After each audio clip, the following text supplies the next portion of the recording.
Hi boys and girls, welcome back. Okay guys, just a little review of what we talked about our last lesson.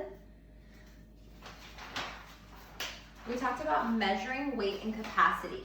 Now, using the two definitions, I want you to think of one way that you can tell the difference between weight and capacity.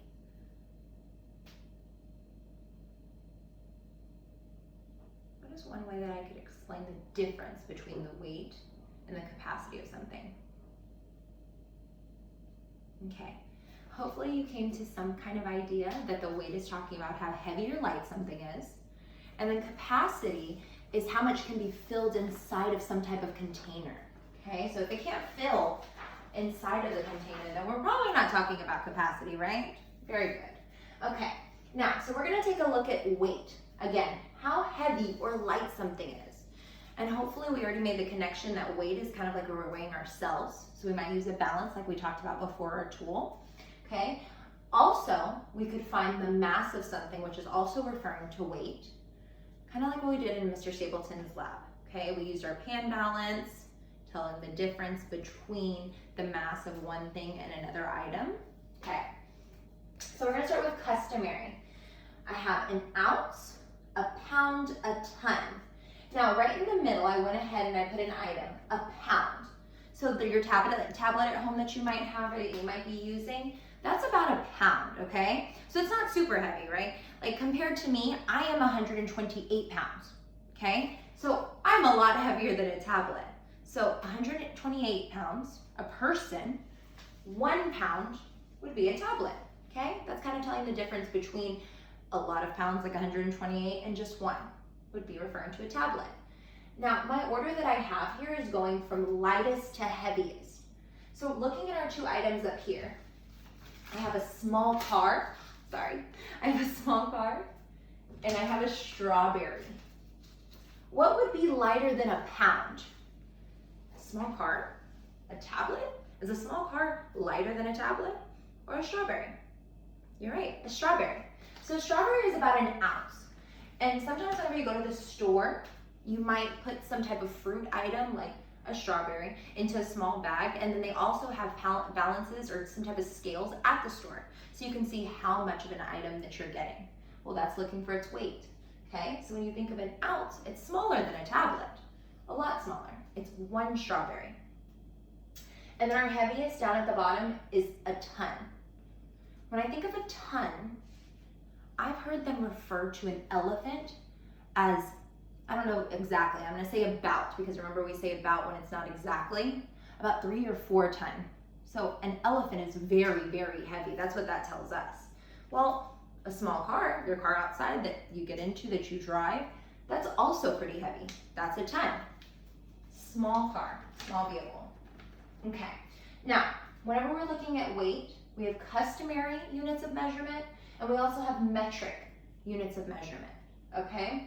Now, again, we're starting from lightest to heaviest.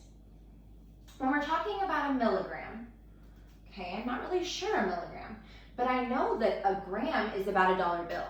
And whenever you think of gram, hopefully you think about the pan balance in Mr. Stapleton's lab and the small plates that we used. If you've ever noticed on the small plates, it says 1G, 5G, 10G. Well, that G stands for grams, okay? So I went ahead and I put a dollar bill here. A dollar bill is about a gram, okay? That's the mass, okay?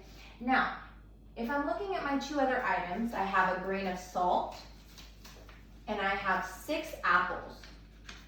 I want you to think about, if we're talking about a milligram, even if you don't really know, if you've never really heard of milligram, what could that be referring to?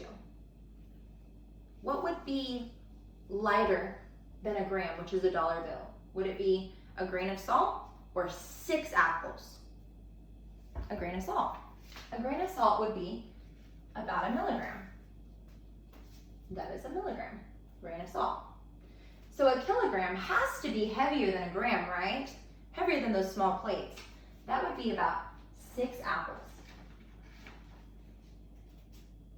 This kind of gives us an idea about how heavy or light something is and the units of measurements we would use to find out how heavy or light something is. If I was weighing myself, I probably wouldn't use some type of tool that had a ton on it, because I'm not a ton. If I was measuring a strawberry, I probably wouldn't use some type of tool that has a ton on it, again. But if I was using or measuring the weight of something really small, I would probably be looking at the ounces or the pounds because it's a lot smaller, okay? Now we're gonna switch over to capacity.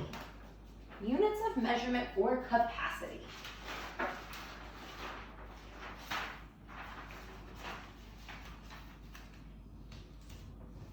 Capacity is how much a container can hold. So I have some tools right here. They're called measuring cups.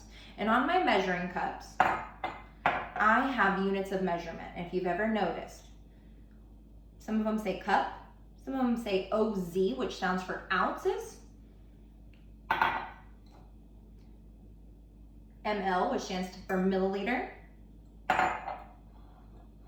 and then this one also has half a liter, okay? So that's important to know.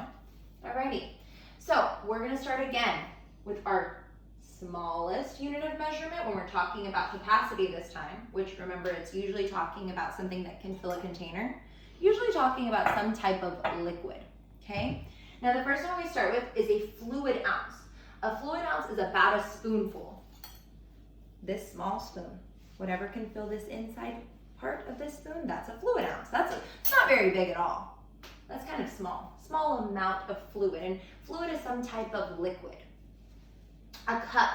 When you think about a cup, think about your cup, your milk carton at school. That's a cup, okay? And if I want to fill, I'm going to use my water right here to fill a cup. I need to find the correct tool. This says 1 cup. Doesn't look like very much. Again, that's our milk carton at school. Good for about our meal right here. That's about a cup, okay?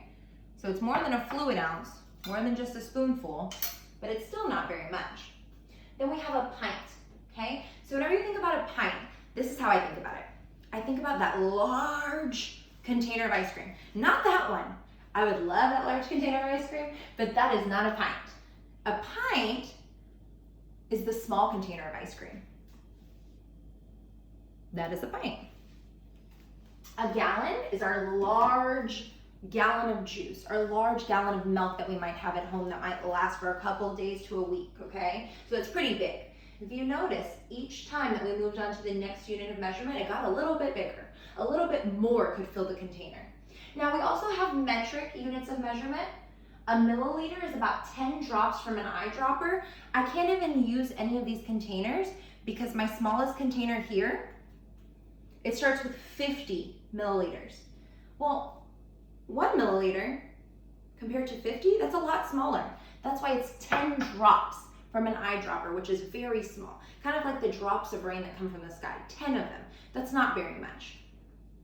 A liter of soda. I started thinking and I was like, oh, it's the big bottle of soda. No, that's a 2 liter. So a liter of soda would actually be the small can of soda. Not the very, very small one, not the ones that you have with your meal and just maybe like a small size, but about kind of like a medium sized, okay? And we actually use 2 of these to fill the 2 liters sodas that I was talking about before that I thought was a liter, but that's 2 liters. So this one is the smaller sized, 1 liter, okay? And then we have a kiloliter. A kiloliter is a lot. It can fill 4 bathtubs. Imagine the bath that you have at home. Imagine 4 of those. That's a kiloliter, so a kiloliter must be a lot. Okay guys, in these 2 videos, we reviewed capacity and we've reviewed weight.